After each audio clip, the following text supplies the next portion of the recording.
In 2020, 49-year-old Jamie Faith was literally gunned down outside his home in Texas. His wife, Jennifer, was utterly traumatized and heartbroken. She too was assaulted. The couple had been happily married for 15 years. In televised interviews, she spoke about the wonderful and caring man her husband had been. She pleaded for information that could lead to the perpetrator being arrested. Investigators were blindsided. They couldn't understand how a man so loved by so many had been murdered so brutally, seemingly without any explanation. This is the case of ultimate betrayal. This is the murder of Jamie Faith.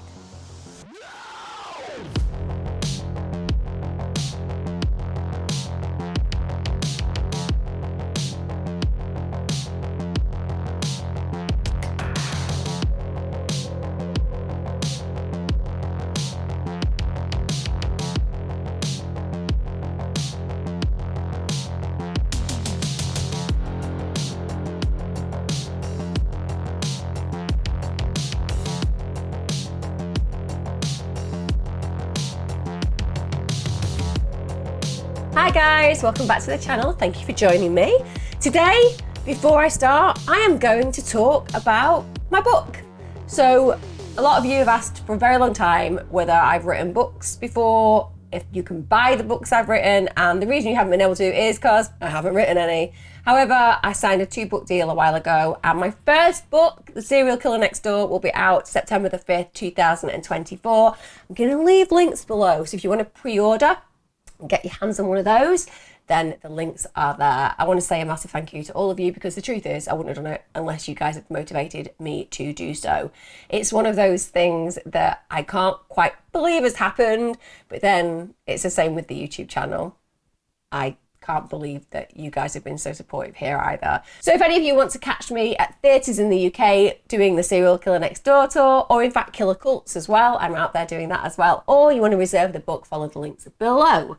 Also, massive shout out and thank you to all of you who are supporting me on YouTube membership and on Patreon. Can't make this without you. You're flipping amazing, as is every single one of you who lays eyes on this channel on a regular basis. Let's talk about today's case. Today's case is one of those where you just take a breath, because it makes you recognize that you can be living your life. To all intents and purposes, everybody thinks you're happy. You seem to have a great relationship with your partner. You seem to have a relatively idyllic experience, and you have no idea what is going on in the minds of those around you.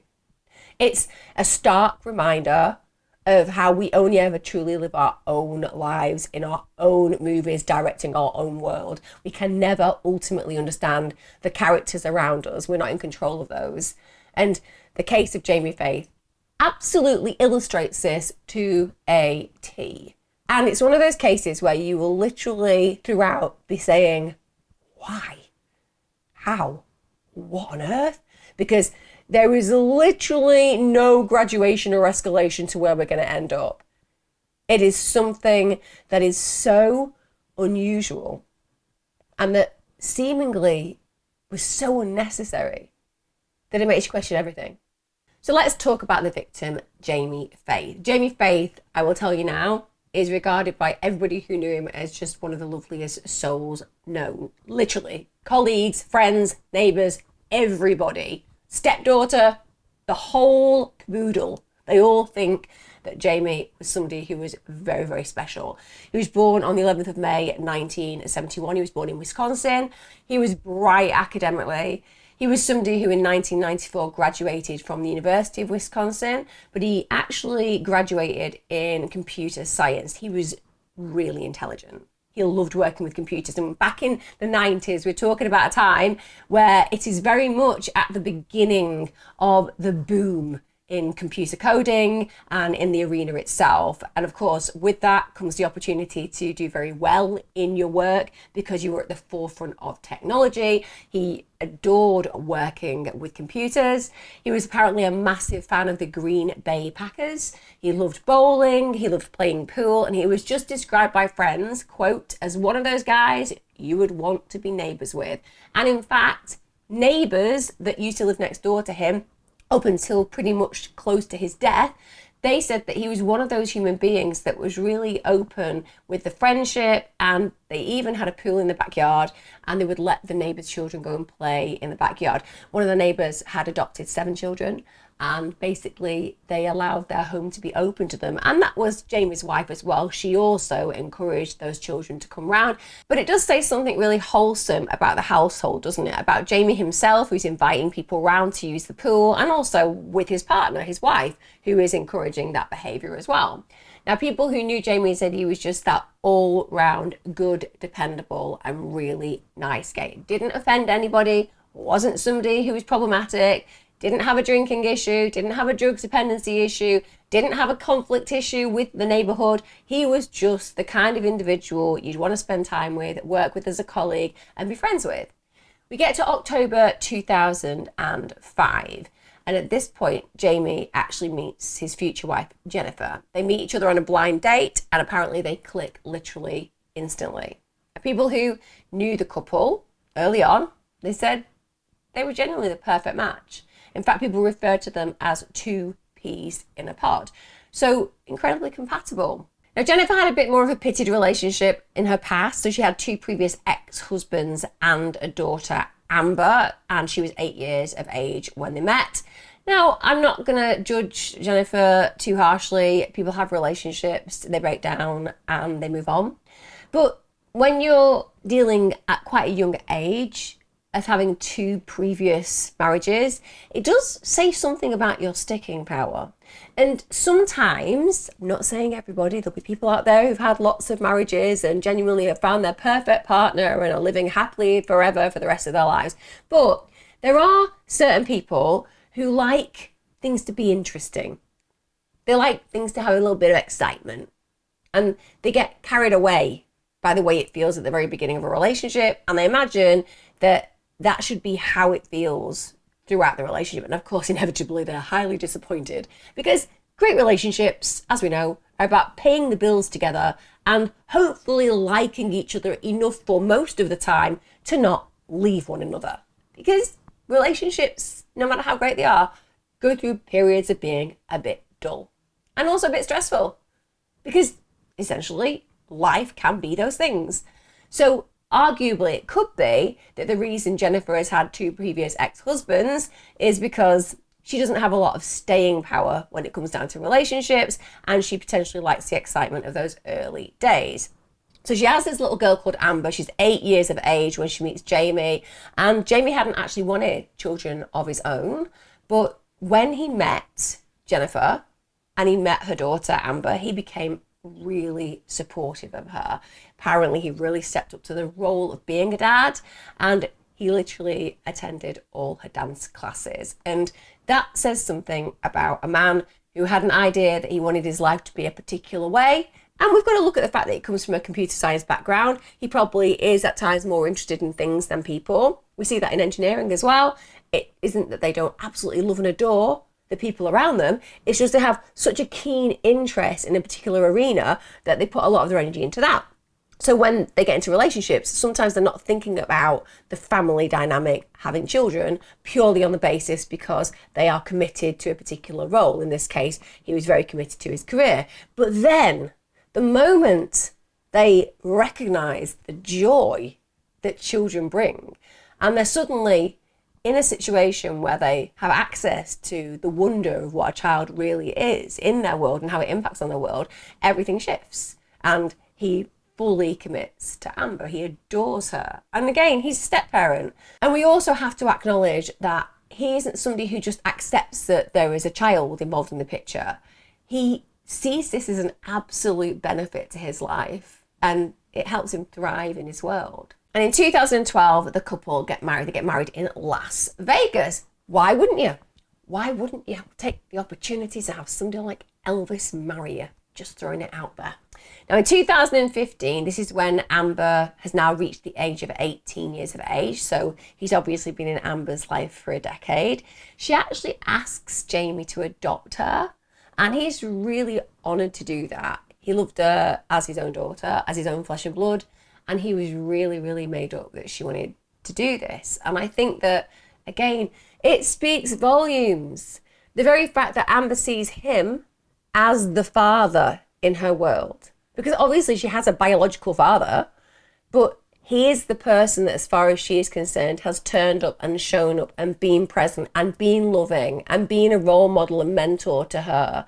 And I imagine for Jamie that is such an ultimate honour, an ultimate privilege, because when you see a child choosing you, and choosing you when they are turning an adult, because you have been such a mark of meaning in their life, it demonstrates the character that Jamie is, because she didn't need to do that. She did it because he'd earned it. He had earned that position. Now, Jennifer, Jamie's wife, she'd worked in healthcare administration. She'd also worked as a speech therapist, and Jamie had worked in the IT department at American Airlines in Arizona. But in 2017, Jamie received a really good promotion.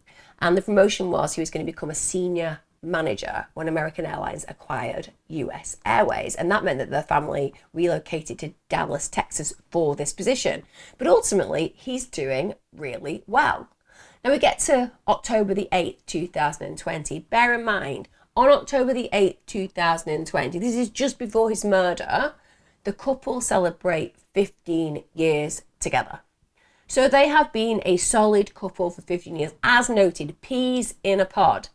People were envious of their connection and compatibility. They were a great couple.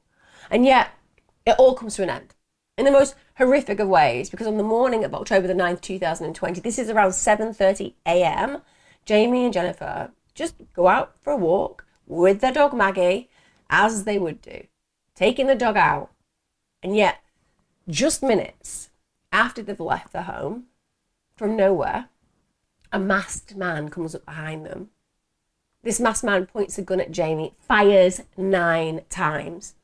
7 of those bullets hit Jamie, 3 of them in the head, 3 of them in the chest, and 1 in his groin. The man then goes for Jennifer, tackles her to the ground. She obviously is trying to run away. There's some horrifically terrifying masked man who's just basically executed her husband on the spot, and now he's after her. Then he gets her, he uses duct tape to tie her hands together, and he's apparently trying at this point to steal her rings. He also takes Jamie's wedding ring, and then he just goes. He flees in his black truck. Now, bear in mind, this is really early in the morning when people are getting ready for work, and understandably, the noise that's occurring draws attention from the neighbours. First of all, when you hear bullet shots like that in quick succession, you're immediately going to be thinking, what the hell's happening? So many of the neighbours called 911. And emergency services do get there quickly, but in spite of the fact that they arrive there very quickly, unfortunately, there's nothing that they can do for Jamie. He's pronounced dead at the scene outside his home. And it's quite unsettling, but you actually have pictures from his own doorbell, his video doorbell, which captures him and Jennifer leaving the home to go walking that dog. And there's something just so extraordinary, isn't there, about those moments? It's extraordinary that somebody can just go about their daily routine. They're happily going about their business. They're probably thinking about what's going to happen at the office that day, or they're thinking about a birthday they might be attending, and they have absolutely no idea that this will be the last thoughts that they're engaging with, because they're going to be killed. And that's exactly what happened for Jamie on that day. Now, Jennifer, when she's questioned by the authorities, is struggling to talk about, firstly, who the assailant is, because the description of the assailant is problematic. He'd worn a blue mask over his mouth and over his nose. She basically said that she knew that he had dark eyes. Now, they also had a description of his actual vehicle, because it had been captured on neighbours' security cameras, and it was basically a black Nissan Titan. And one of the things that stuck out about the Nissan Titan was that there was a T sticker on the rear window. So that was an identifying feature of this particular black Nissan. And they're a bit confused, with respect. The investigators who are looking at this, they're used to dealing with homicides. Of course, it's a sad reality of what police officers have to do. But even though you can't say there's always a pattern to the way that somebody is murdered and the reasons behind why they're murdered, what you definitely don't expect is somebody like Jamie to end up being executed in the way that he's been executed. It is not a formula they expect to see, because it's clearly planned and premeditated. So they start thinking, well, could it be that maybe the actual plan was to abduct Jennifer? Because they were putting duct tape around her. Maybe that was the intention and he got spooked and therefore didn't go ahead with it. You know, he killed the male so the male couldn't fight as he took Jennifer. But there was still this idea, well, why didn't he take her then? And it was so strange that the murder was so brutal. It had occurred in the early hours of the morning where people were around, and it wasn't as if the attacker had actually tried to steal anything from them. Yes, the rings, etc., but there was nothing necessarily obvious that the person was trying to get. Now, at this point, police genuinely didn't have any suspects, and figuring out what the motivation could be to actually kill a man who, to all intents and purposes, never provoked any negative realities from anybody was confusing. But what they do know is when you look at an attack like this is personal. This is savage. The amount of shots fired, the areas the shots were fired, even one in his groin. Just psychologically consider the reasoning why somebody might shoot you in your groin. It says something about feeling.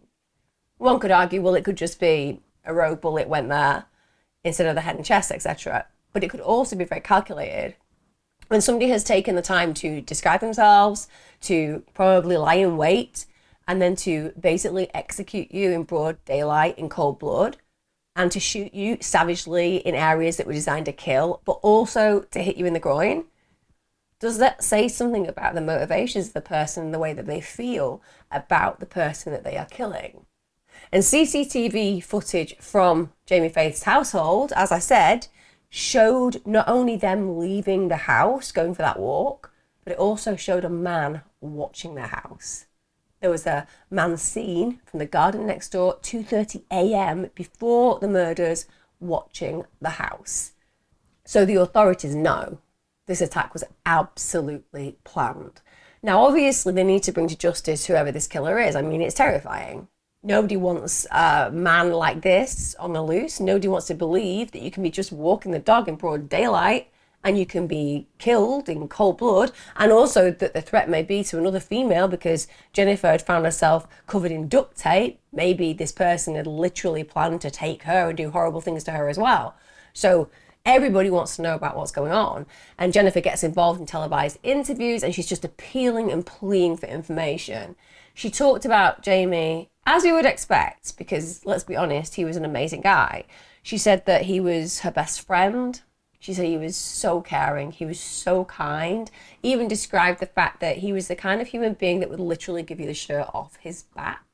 I just hope that at some point, maybe this person can recognize the gravity of what they've done. Also, a $25,000 reward was put up for information about the crime. So hopefully motivating people who may have information or might know the killer to come forward, because they're obviously going to benefit financially.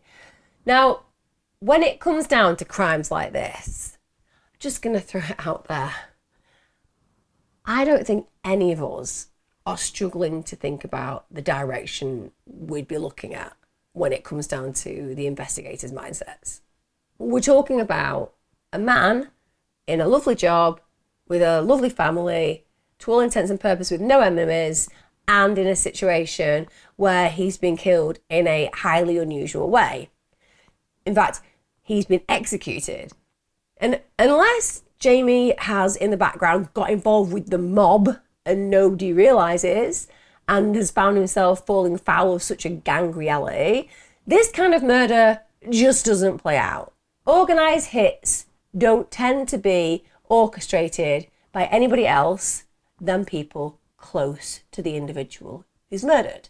So it doesn't take Sherlock Holmes very long to think, probably just going to ask whether Jennifer, his wife, might have had, I don't know, anything to do with it. Maybe we should just, I don't know. I'm not saying she definitely did it, because obviously it could just be something really unusual and very different to any crimes that we've ever seen before in this situation.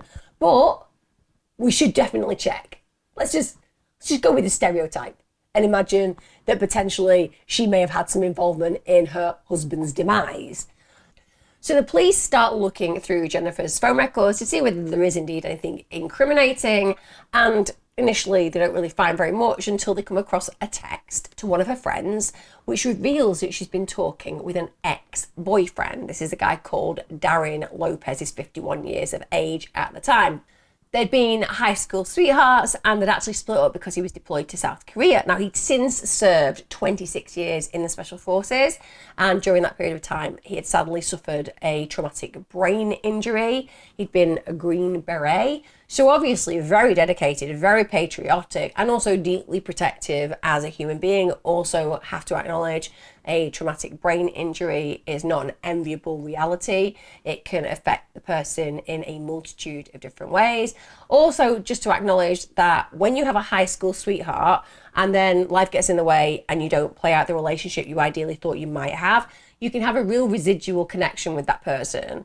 I think anybody who has ever reconnected with somebody that they have a shared history with, even when there's been a huge gap in between who they were then and who they are now, you can have these really lovely feelings and loving feelings towards them because you remember who they were. Not who they are, but who they were. And also, a memory is a memory of a memory, and so on and so forth. So you often build pictures around possibilities. And that's why we have seen, when Facebook happened, lots of sudden divorces because people who were in their 40s were connecting with people they hadn't seen since they were 15 and then being like, hey, maybe I should have been with you. And then ending the relationship with their current partner to go and reclaim history, so to speak. Not saying it worked out, probably didn't, because you're not the same person you were, but it means that you have built up an idea of who this human being could have been in your world. And also rose-coloured spectacles. Very often you're just seeing the very best of who they were back then. So when these two connect, and that's what happens, he makes contact with Jennifer in March of the year after he'd retired, he is probably thinking about what could have been, and also probably wanting to reconnect with friends because he's obviously been in the forces for a long time and probably wants to create new alliances with people who he used to know. But he'd also recently divorced. So he's free to talk to other women. And like I said, if he's lonely and he's thinking about romance, it might be that just reflecting on what used to be with her brought positive memories, and that's why he reaches out. So at this point, the investigators are like, she's in contact with this man, and this man is somebody who knows how to kill. Let's just put it out there. That's the reality. He's a trained killer. And he has to be. And we need people like him because they're who keep us safe. But ultimately, when somebody's been executed in broad daylight and they know there's this connection, well, arguably, they'll recognise that he would be somebody who would know how to use a gun in a way that has been used in this case. So they look to Darren and they're concerned that potentially there is a link. So at this point, they find out where he lived and they look on aerial footage of his home. And the first thing that stands out really obviously is that his truck matches the description of the murderers.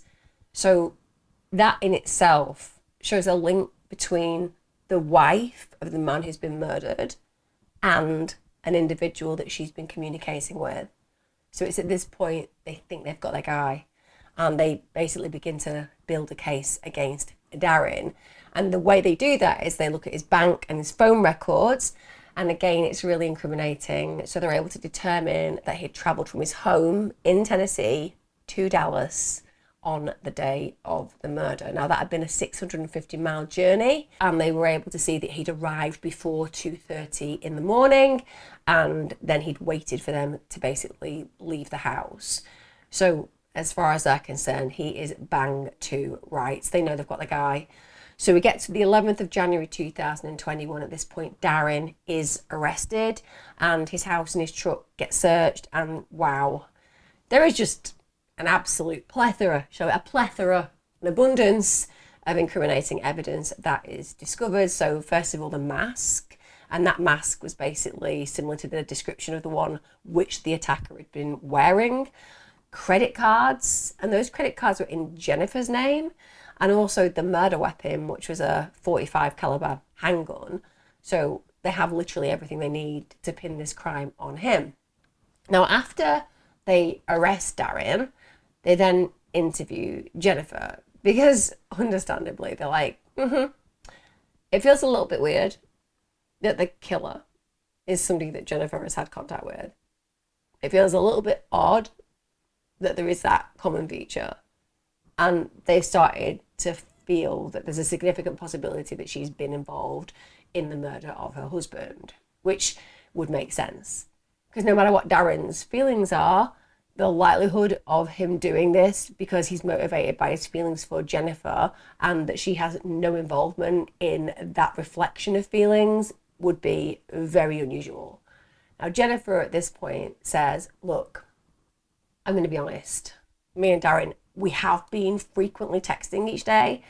I've deleted the messages off my phone. We didn't actually have a sexual affair at all.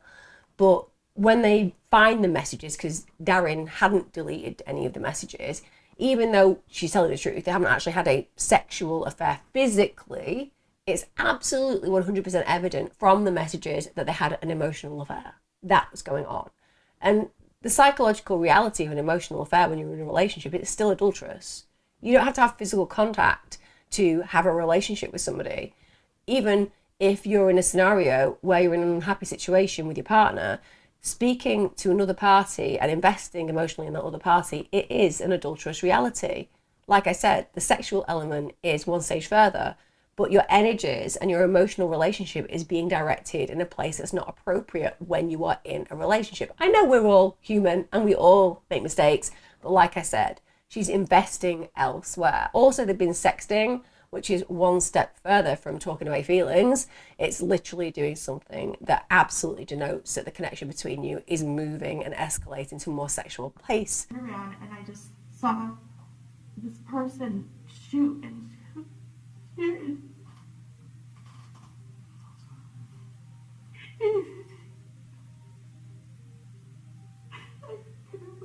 I didn't know why.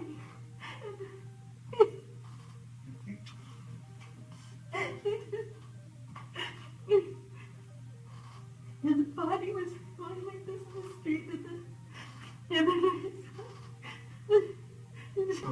So what, was your husband like this? Did your husband say anything to him? no, I don't know, I think I was yelling no. I think he did the same thing, it just seemed quiet, that's all I remember are the shots. And several shots? Well, a lot of shots. 5, 6 maybe, I feel like. Mm-hmm. And he just kept going, and I'm like, what is this stopping?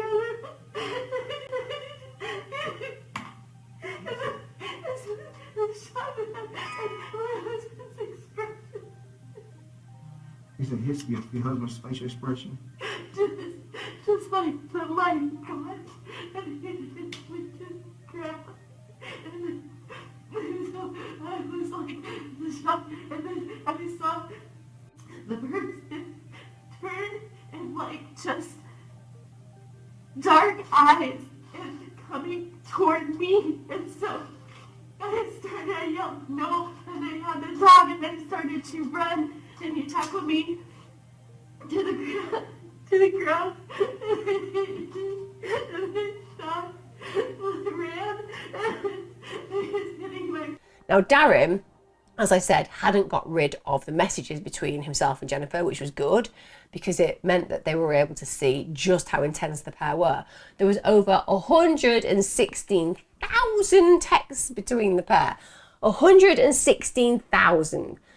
I don't think I have 116,000 texts between myself and my husband that I've been with for over a decade. I genuinely cannot comprehend having the time. I mean, who has that amount? Who has time for 116,000 texts in a short period of time? Now, when Jennifer finds out that the police are looking at these things, and she's also made aware, of course, of the descriptor of the vehicle, bear in mind that the truck that was seen had this T sticker when they're going through these messages and she'd become aware, she'd actually texted him and said, I woke up in a bit of a panic. Something's eating away at me, telling me that you need to take the sticker out of the back window of the truck. She went on to say, I don't normally overreact like this. I really think you need to get that sticker off ASAP, like today. And when she got a reply from him saying that he'd removed the sticker, she replied, oh yay, I feel so much better. Really? So basically, you've sent the guy who they believe has executed your husband, and you've informed him that what he needs to do is change the way that his vehicle looks, because the likelihood is that the authorities are coming for him. And firstly, you don't think that that might be incriminating, because it always stuns me when people contact each other using technology and think they're just going to be able to get away with murder. Because the first thing that the authorities always do is literally do a sweep of all of your technological items, like laptops, your phones, etc., because they are going to dig deep. And yet these individuals regularly communicate in a way that absolutely denotes guilt.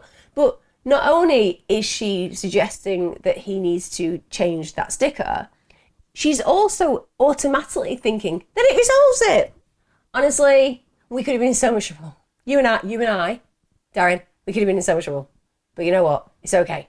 Because the only way they were ever going to pin this crime on you, and then ultimately me, is because of that sticker. So, don't have to worry about it. 116,000 text messages is not an issue. Just that particular sticker needed to come off the car.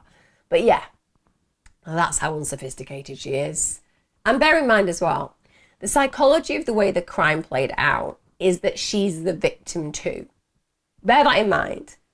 When this man, who so many people loved, when Jamie was executed in daylight, in such a horrific, heinous manner, she had duct tape put on her. She was also granted victim status. So she will have been playing to this. In the interviews with the neighbours, she wants people to feel sorry for her. And yet now we're finding that actually there is a strong likelihood this woman has orchestrated an attack, a brutal execution of a man who literally was asked by her own daughter to be the adopted father because he is such a good human being. And she is only concerned about keeping Darren from the authorities by removing that sticker and feeling good about the fact that she feels that she's potentially achieved that because he acted on that suggestion. Also, there's another shocking twist in the case, because as the investigators start to look at the text messages, they're trying to figure out what's going on in the relationship between Jennifer and Jamie, because understandably, relationships can be very different behind closed doors. You can have two peas in a pod as far as people acknowledge when you're out there, but then horrible things can happen behind closed doors. We see that all the time. So they want to see, were there problems in the relationship with Jennifer and Jamie? Is there anything untoward going on? And so they're looking at all the different players within that. And when they're reading the text messages between Jennifer and Darren, well, let's just say she starts to talk about some pretty disturbing and dark stuff. So she says that Jamie was very physically abusive towards her, was very sexually abusive towards her. And bear that in mind when you consider the fact that one of the bullets went through Jamie's groin. Like I said, ultimately, it could just be one of the areas that was shot randomly. But to me, it speaks of something that is much more motivated by a rage towards the individual on a sexual level. So purposefully hitting that very male area and literally causing more damage than is required to kill. So it's complete overkill, but also sending a message. As the perpetrator, you're sending a message about the way you feel towards that person's potential sexual regions. And here we have Jennifer giving Darren a reason to feel very, very hostile towards Jamie because apparently he's sexually abusing her. And it was found out that Darren had received loads of emails, and some of those emails were apparently from Jamie. And the emails from Jamie were really threatening in nature. So he was saying that he knew about the affair. He was saying that if he didn't stop, then he was basically going to abuse Jennifer.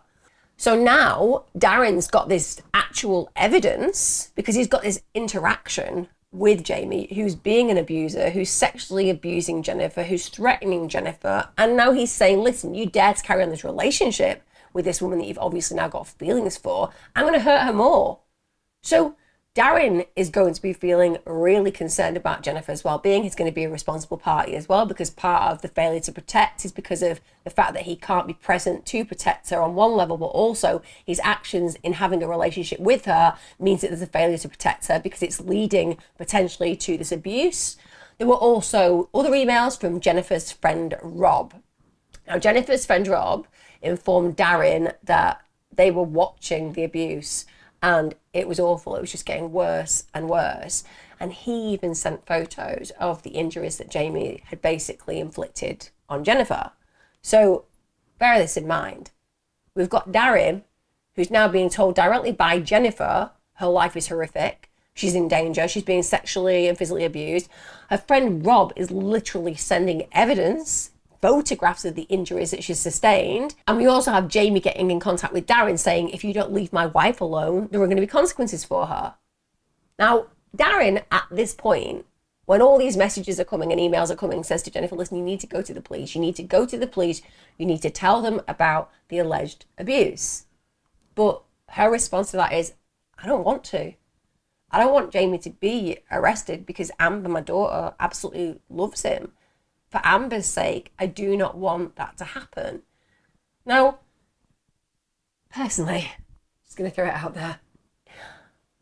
If you are being abused by a partner, sexually violated, physically violated, and you know that you have picture evidence, witness evidence, and you have the opportunity to be in a relationship with somebody who maybe is better, I'm not sure that you're going to care about the opinion of your daughter about this horrendous human being. And the reason for that is you'd want your daughter to know what a POS the stepdad was.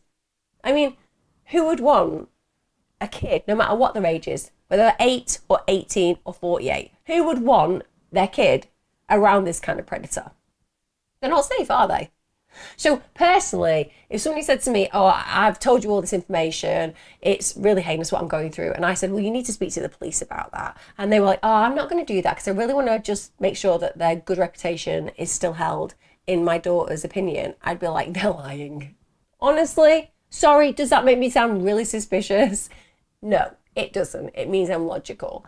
If you know you are at risk, and you know that this person has got all of these malicious intentions and that they're dangerous and that you're under threat, the last thing you care about is whether your own physical, biological daughter has an opinion that's positive towards that individual. All you care about is getting the hell out and making sure that you are safe.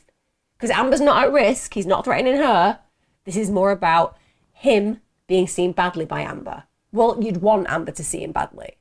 But of course, on further investigation, it turns out the emails that Darren has been receiving, relentlessly receiving, they weren't from Jamie. They weren't from her friend Rob. Nope. Jennifer had created fake accounts where she pretended to be these individuals. All of the stuff that she was writing, all the claims that Jamie was abusing her, every single one of them was just lies. And the pictures that she sent, those pictures that were evidence of the physical abuse, they were just online stock images. Well, there were some that were photos of injuries that she'd sustained in a car accident that had happened a few years earlier, but essentially the rest was just stock footage. Put that into your minds for a moment. This woman is absolutely fabricating that the man that she is living with is sexually and physically and no doubt emotionally abusing her to such a degree that she has all this physical evidence, and she's telling this man that she's in some kind of a emotional stroke sexting relationship who she's had a relationship with back in the day, and she's loading him up with this negativity about this human being that she's sharing a home with. And she's talking about how scared she is. And she's literally saying that she's getting sexually abused and she's being physically harmed and all of it, all of that she's been doing and saying is just fantasy. None of this has happened. Jamie isn't a monster. He's done absolutely nothing wrong. She is just creating a narrative where she is this victim, just like in the crime itself, where she has it orchestrated that she is the person who is also ultimately a victim because she is present when it occurs. She's a victim there. She's a victim in this fantasy. She's a victim. The attention's on her. And this is what she's doing. She's getting attention for herself through negative realities of impacting other people's lives with the information that she's giving them, such as with Darren, but also ultimately which affects Jamie. Because bear in mind, Darren thinks that Jamie is a heinous monster. And she's invented friends to do this with. Rob is just an invention that she's created to validate and substantiate the crimes that she is suggesting that Jamie is carrying out. How does anybody start to create such a fantasy, such a dangerous fantasy, malevolent on so many levels? She is literally disrespecting Jamie on every level. She's putting him in the line of fire because Darren is ex-forces and obviously is highly protective as well of her and the relationship that they are having as far as he is concerned. And she's orchestrating and manipulating in such a way that she's becoming Darren's puppet master. So finally, on the 24th of February 2021, Jennifer is arrested. Now, initially, she's arrested for obstruction of justice, but then that's later changed because she's charged with murder for hire, which makes perfect sense. That's obviously what we're talking about right now. Now, bear in mind, when she's arrested, they have a lot of information that means they can do that, such as the fake email scam. And they know it's her because of the IP address, etc. She can't run away from it. She can't be like, oh, no, my friend Rob. Where's your friend Rob? My friend Rob sent them. Who is your friend Rob? My friend Rob. What's his address? My friend Rob and we only communicate by telepathy. Rob doesn't exist, does he? Just communicating with Rob now. And he says, you're wrong. He does exist. So there's no way she's going to be able to get away with it. They know that she was responsible. However, in spite of the fact that she's literally confessed at this point to the police that she sent the fake emails to Darren, she at the same time writes a note to Darren, and this note reads, just a quick note to say, I never lied to you and I never sent you emails from any account but mine as me. There's a ton more I wish I could say, but I can't right now. So what is that ton more that you want to say? There's just a ton more that I want to say. Does it involve admitting that what you've just said in the note is a massive amount of lies and that we have absolutely found out that you are responsible for all the fake emails? No, because even though I've confessed to you that I did write all those emails, what I'm saying is that I didn't write all those emails as far as where Darren is concerned. So he's saying that you did write the emails. I'm saying I did write the emails to you. But I'm saying that I didn't write the emails to Darren, and if only he knew a ton more of stuff, he'd realise that they were always from me. So all the emails were from you. They actually were all from me. So the fake ones were from you. Yes, I've said that to you. I'm confused. Yeah, that's because you are literally talking BS. But as you can see, that's the way that she works. Even in a line of fire, when she has been discovered, she can't acknowledge the truth. You can't break down the fantasy and just be like, okay, I absolutely lied to you. I am responsible for what's played out in party in line with you, because obviously Darren is also culpable of this crime. But the point is, she is the puppet master. It's delusional to think that somehow she can still keep up the pretense to Darren. She also forwarded another message saying, please tell him ASAP, I will always be his. I am with him. Will always be with him, regardless of whatever has happened. Again, just going to throw it out there, probably not going to be with him. Probably going to be not with him, specifically because you orchestrated murdering your husband, which means that neither of you can ever be together ever because somebody's dead and both of you are going to serve a hefty price for that in prison. You know, would have been miles easier if you just left the relationship and gone and been with him. But then what we're talking about where Jennifer is concerned isn't even the relationship with Darren. It's the fantasy of it, isn't it? I mean, when it comes down to it, these two don't really have a relationship. They have a relationship based on what they've created in their heads and what she's created in her fantasy, but it's not real. And again, it just speaks of this woman who is living in a fantasy world without taking any responsibility or accountability for what's happened. Because let me tell you, and this is what it really boils down to. If you're in a relationship with somebody and then you meet an extra party and you want to have a relationship with them, you're interested in them, your feelings are lustful, and they are beginning to feel as if your alliance in this place are now being directed to another place. In that circumstance and situation, if you say, I'm having a really bad time, I'm really unhappy in my relationship, I don't want to be with them, I want to be with you. And you're like, as the other party, great, well, I want to be with you too. And they're like, well, there's a problem because I've got this partner and obviously the reality is that I'm going to have to do something about them.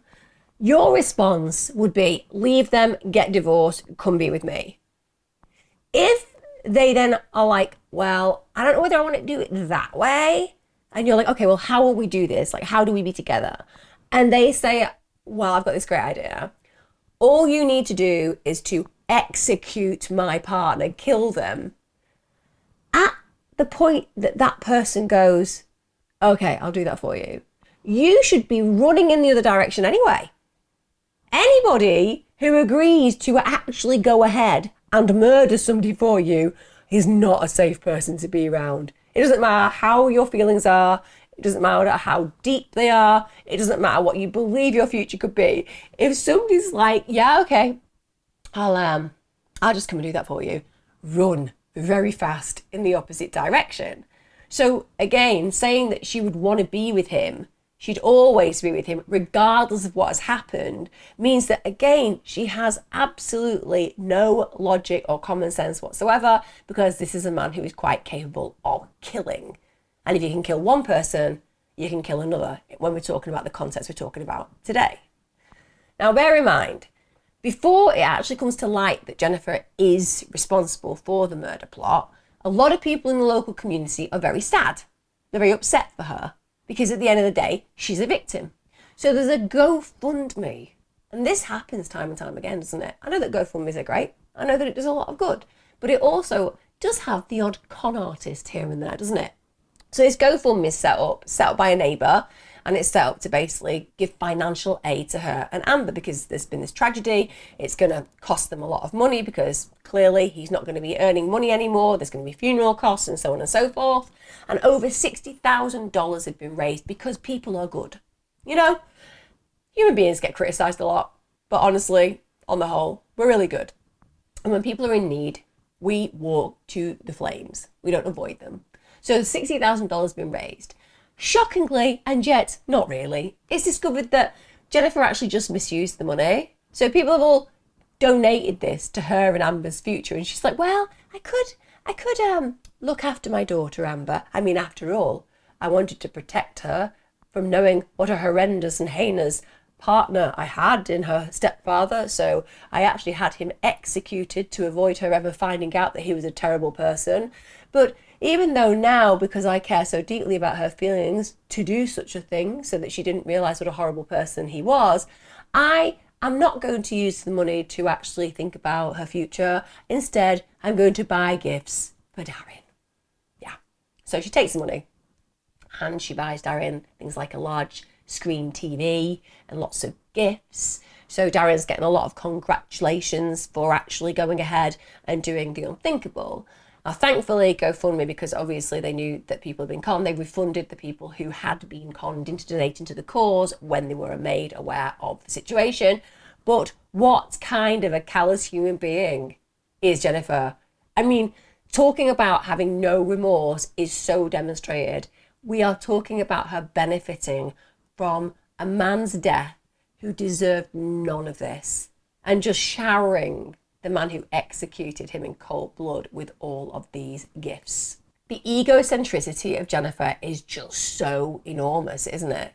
I know it's not Munchausen's by proxy in the typical sense, because clearly it's a murder for hire and her husband is murdered horribly on one occasion. There hasn't been a sustained period where he's been abused, but you can't help but think it fits into the factitious disorder category because of the fact that she is carving out this way of getting lots of attention for her own needs, and then ultimately when somebody pays an enormous price in the context of Jamie, she then again benefits and is rewarded by this, by the sympathy and empathy of people around her. And then she uses the money that's garnered from that to actually shower her new partner, or whatever you would call him, with all these gifts. So again, getting lots of positive strokes and rewards in that context without any care or compassion for the damage that she's caused. And she has no remorse, it's obvious. You know, to spend well-intentioned people's money on presents for the murderer is unthinkable.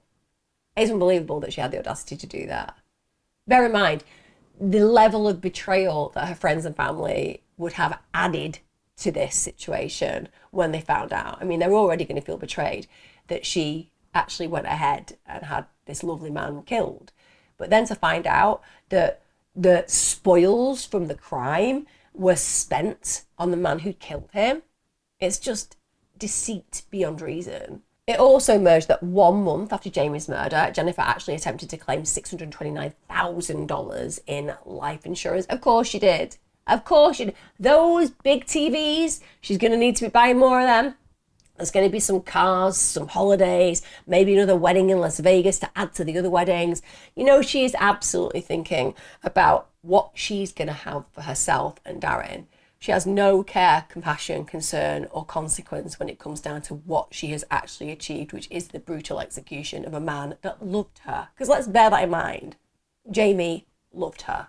On February the 7th, 2022, Jennifer did actually plead guilty. Now, it was requested that the death penalty wouldn't be sought if she made a guilty plea, and that the obstruction of justice charges would be dropped. So basically, prosecutors sought a life sentence for murder for hire.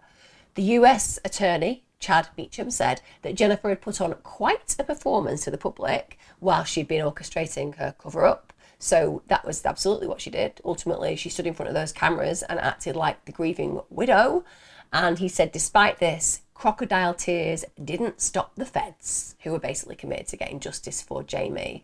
Judge Jane Boyle said that Jennifer was, quote, didn't mince the words, pure evil. And she indeed sentenced her to life in prison. She was also told to pay $6,500 in restitution to Jamie's family, and also a $250,000 fine on top of this. Now, Darren's trial, that took place in July 2023. Darren was charged with the murder of Jamie and also for gun crime. Now, he spoke in his own defense. He said that he was literally devastated. He was utterly blindsided and broken when he realized that Jennifer had manipulated him, that she'd made up all of the claims that Jamie was abusive when he was actually a really innocent and a really good man. And Jennifer had basically told him and kept reinforcing that the only way that she would be safe from Jamie is if he was killed. So he was basically using as his defense the fact that he genuinely believed that the only way that she was ever going to be safe is if Jamie was taken away from this planet for eternity. And again, I get it. When it comes down to battered wife syndrome and battered partner syndrome, when it comes down to the point where certain people in highly abusive relationships think that no matter what they do, if they leave, that person will always come for them. That's why ultimately some people have not been given murder sentences when they have killed their partners. But that's not what we're talking about here. So if she is in such grave danger, with respect, Darren could just call the police. Like, he's been in the armed forces. At the end of the day, he is somebody that served his country for a long period of time. Don't act as if there is only one way forward. But that's the defense. So he said that he had to kill him, otherwise something terrible would have happened to her. So this is when they get together and they devise the plan to murder him. He said that he had driven to Dallas in military mode, and he believed genuinely at his heart that he was on a mission to rescue Jennifer and Amber. He said, at the time, I was thinking I was the noble soldier that did my job. I did what I was trained to do. I protected people. I kept them from a monster. Well, yeah, and no. I mean, you're genuinely trained to do what you did, as in to kill, but you're trained to kill in just circumstances. And I know, is it ever just to kill? But we appreciate that those in the forces, they have to do things that none of us would wish to do to serve and protect their country. And at times, unfortunately, that means killing other people. But not civilians, even though that happens in war. It shouldn't, it does. But not civilians on the street when you're not even in the forces. Come on. He was never trained to kill people because a partner doesn't feel that they like that partner anymore and they're saying that they're being abused. That's a complete overreach.